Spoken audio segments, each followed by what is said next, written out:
Hey everybody, I hope you've been enjoying these videos that we've been doing lately on tax resolution, and if you have, you might want to check out my book, The Ultimate Survival Guide for IRS Debt, which is available at traviswatkinsbook.com. And today we'll be taking a little bit deeper dive than we have in the book on IRS debt as it applies to bankruptcies. We get this question quite a bit from taxpayers about, can I discharge IRS debt by taking bankruptcy? And the good legal answer to that is it depends. The bankruptcy code, first of all, changed back in 2004 to the extent that the bankruptcy courts were pushing more and more people towards Chapter 13 bankruptcies as opposed to Chapter 7 full discharge bankruptcies. So first thing off the bat here that we need to, I guess, set some ground rules is we're talking here, when we say bankruptcy, we're talking about Chapter 7, the full discharge type of bankruptcy, okay? Chapter 13 is a payment plan type of bankruptcy, a 5-year plan. And folks that aren't eligible for Chapter 7 typically get moved over into that Chapter 13 type of bankruptcy, which allows for a payment plan. And in those Chapter 13 bankruptcies, the IRS typically gets paid its full tax.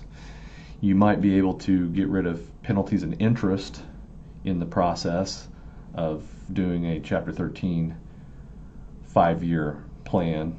But we're talking here primarily about Chapter 7 full discharge bankruptcies. And so just wanted to get that kind of out there on the table, first of all, so that we're clear that Chapter 13s really aren't something that's in play. And, you know, to kind of get the things out of the way here up front, also, I'm not going to be talking here at all about whether or not you would otherwise be a Chapter 7 bankruptcy candidate. What we're talking about here is dischargeability of 1040 personal debt and some other things that flow through to persons in this process. Okay, so if you need some direction on whether or not you'd otherwise be a Chapter 7 bankruptcy candidate, we're not your place. There are plenty of competent bankruptcy attorneys who can tell you about your other debts that might be dischargeable in bankruptcy. We're just talking here solely about a IRS tax debt type of analysis, okay? All right, so now that we've got those things kind of out on the table here, let me show you some slides that I cooked up here to kind of walk us through things. And here they are.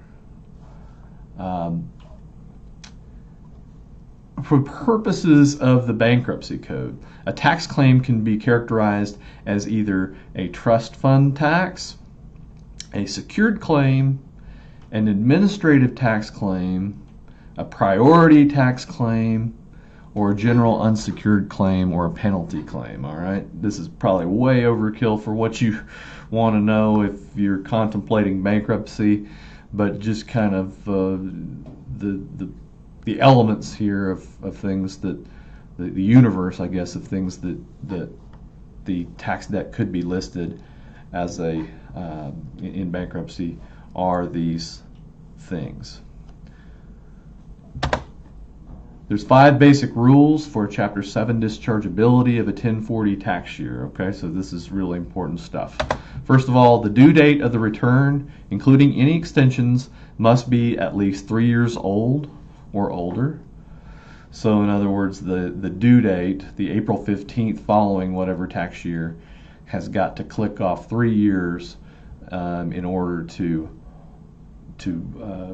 even start to qualify for dischargeable debt in Chapter 7.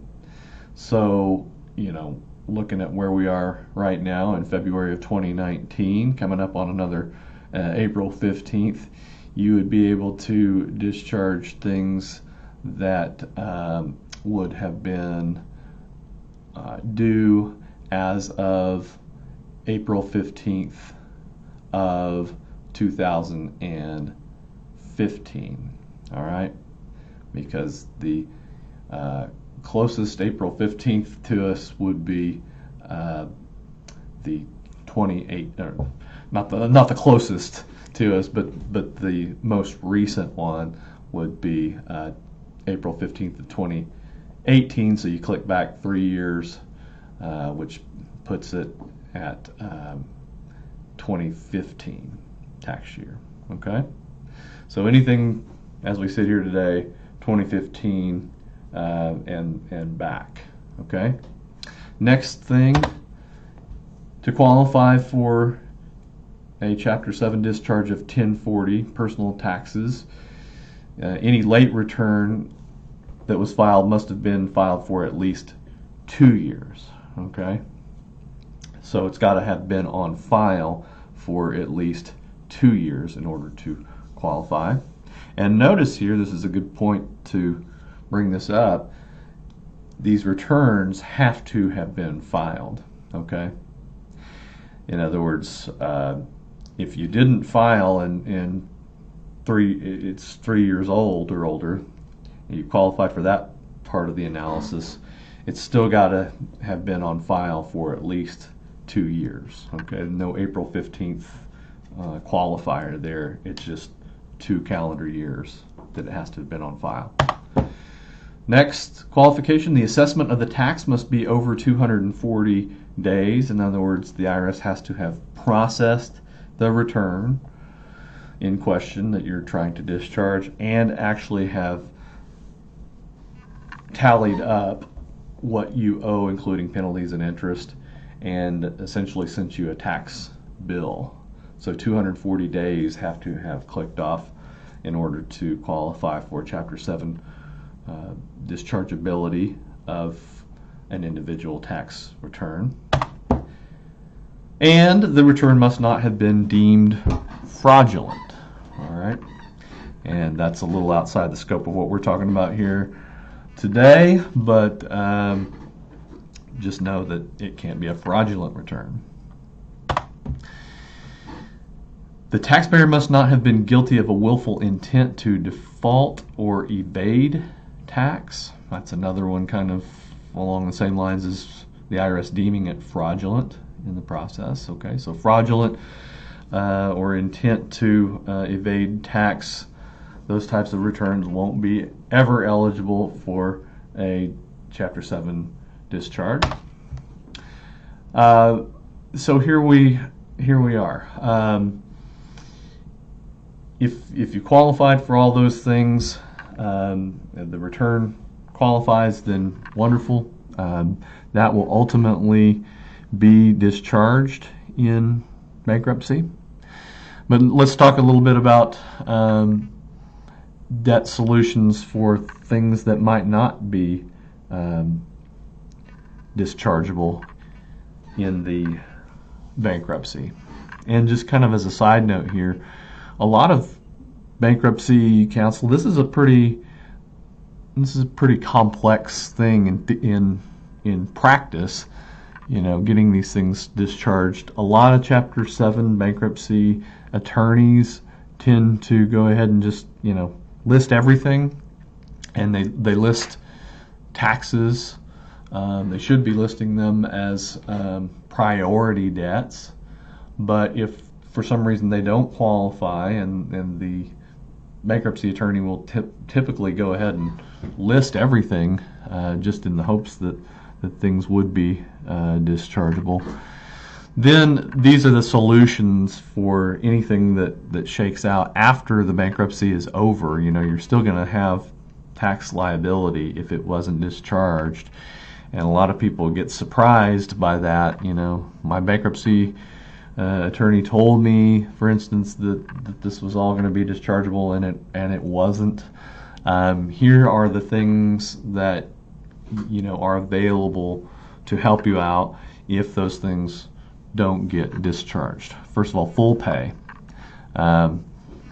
That's an unlikely scenario if you are otherwise a bankruptcy Chapter 7 candidate. You wouldn't be in bankruptcy in the first place if you could pay all your debts, so full pay is often not a good viable option, but it is available, of course.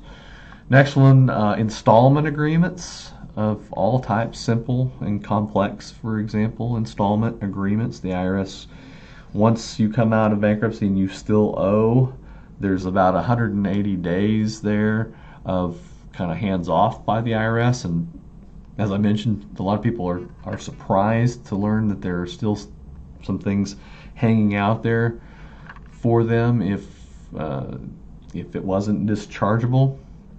And typically this tragically happens when 6 months have gone by since you filed, or since you obtained your Chapter 7 bankruptcy discharge, and IRS revenue officer shows up and says, what are you going to do about this remaining tax? So you can do installment agreements, offers in compromise, which we'll talk about in later parts of these videos, settling the debt for less than you owe.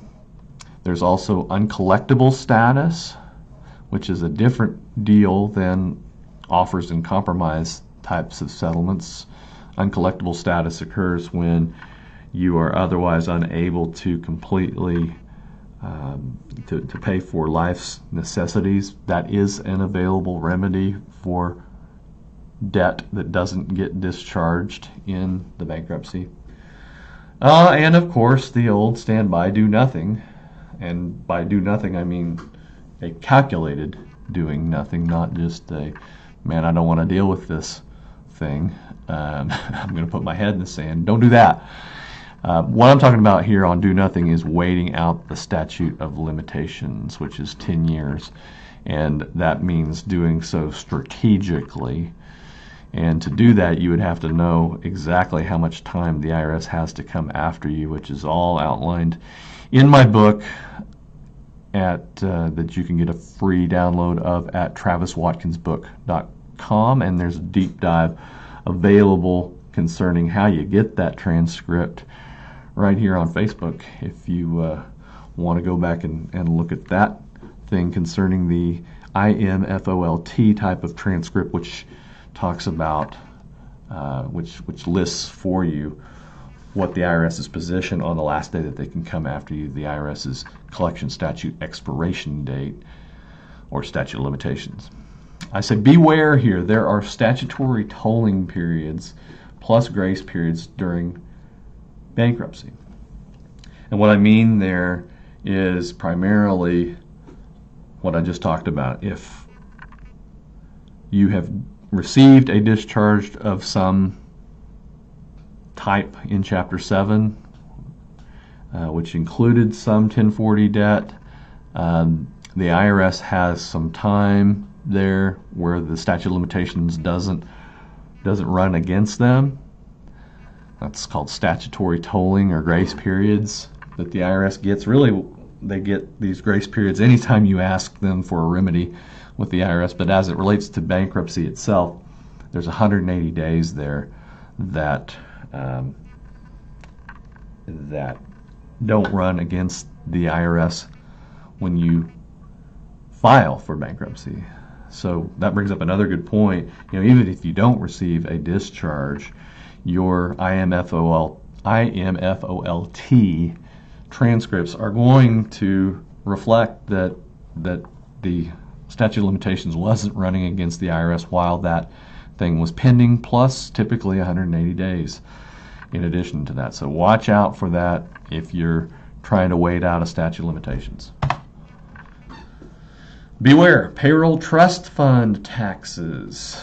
First of all, Rarely will any of that be dischargeable in a Chapter 7 or any type of bankruptcy for that matter. So what happens there is if you had a company didn't pay its payroll taxes, the IRS will come after the individuals.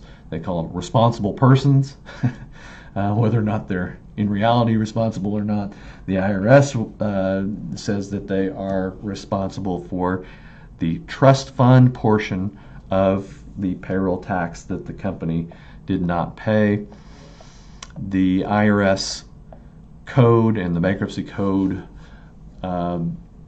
prohibit payroll trust fund taxes from being discharged in bankruptcy. However, the good news is that you will still have the full arsenal of remedies available to you through administrative processes with the IRS, and I'm talking about offers and compromise, installment agreements of all types. Those are available to you for trust fund recovery penalty type taxes, even though they are not otherwise dischargeable in bankruptcy. Okay, that's the first thing to look out for. Second one is the in rem lien, and this one is deadly. It's a pure legal fiction whereby the IRS notice a federal tax lien remains attached to real property even though the tax debt is discharged.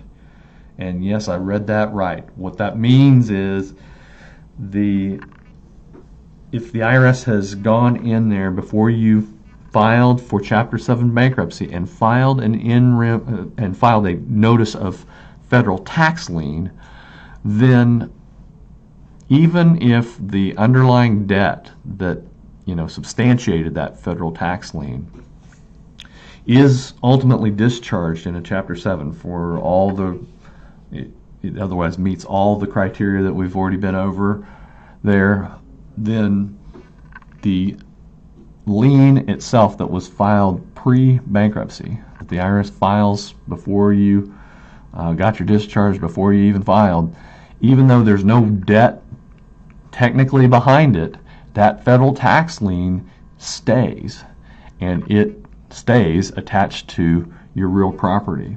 And how this works in reality, I've had several clients come through to our firm where they have received a Chapter 7 discharge, and a IRS revenue officer shows up and says, how do you want to pay this debt that you just got discharged? And the client is livid. They're saying, hey, here's my bankruptcy discharge, go away. And they say, not so fast, because we have a federal tax lien that still remains through this legal fiction, and it's still attached to your often free and clear home, and we want you to pay this back, or we'll go ahead and start up seizure proceedings. And that's just absolutely really draconian in my opinion, because you've gone through all the things necessary to get this thing taken care of, and there really is no actual tax debt left, but the lien is still hanging out there, and it's as though the bankruptcy never really happened, because now the IRS is gunning for your house because that lien still stays on there. So look out for those things as you consider bankruptcy. All right, here's my final thoughts on these things. Chapter 13 debtor must file returns for the 4 years preceding the Chapter 13 filing by the first meeting of creditors. And sometimes they'll give you a 120-day extension for that. But no, if you are in Chapter 13, you've still got to file returns there for 4 years preceding that filing. Also, there's a penalty for not filing in a Chapter 13, not filing your returns as this rule states. and that penalty is they'll convert your case from Chapter 7 to a Chapter 13. I think I read that right. Yeah, I think I've got it stated wrong here. They'll convert a Chapter 7 to a 13 if you don't file for 4 years preceding that. You may have some saving grace here. You may not have to file returns if the IRS has filed a substitute for return and that 32240 exception applies. So what this is saying is that even if you didn't file returns, you may still be able to take a Chapter 7 bankruptcy on this if the IRS has filed returns for you, that substitute for return procedure that we've talked about in previous videos. And you can meet the Chapter 7 requirements to have the tax debt discharged, that 3 years, 2 years, and 240 rule that we talked about earlier. All right? All right, and here's a nice little graphic of our firm. You can call us right now if you have further questions on this at 800-721-7054. TravisWatkins.com is actually the main website where you can fill out a form and have us talk to you as well. And of course, again, as we talked about, you can, there we go. You can log on to TravisWatkinsBook.com and receive a free download of all these things in a little more summary form from my book, The Ultimate Survival Guide for IRS Problems. All right. I hope you've enjoyed these videos. You are enjoying these videos. I'm trying to give you as much of a deep dive real generally here and give you some stories and background as much as I possibly can here. Of course, I am this doesn't create any type of it's not intended to create any type of a client-lawyer relationship or anything like that. I just feel like the more you know about these types of things, because they're difficult, they're tough concepts, the more educated you are on this, the more that you can either help yourself or know about the process so that you know where to go if you have questions, or if you want us to just do all these for you, then we can do that as well. 800-721-7054 to talk with somebody right now. All right. Thanks for watching this video, and I hope you have a great day. Hopefully you're having a snow day or an ice day or whatever whatever the situation may be for you. But thanks for watching. Have a great one.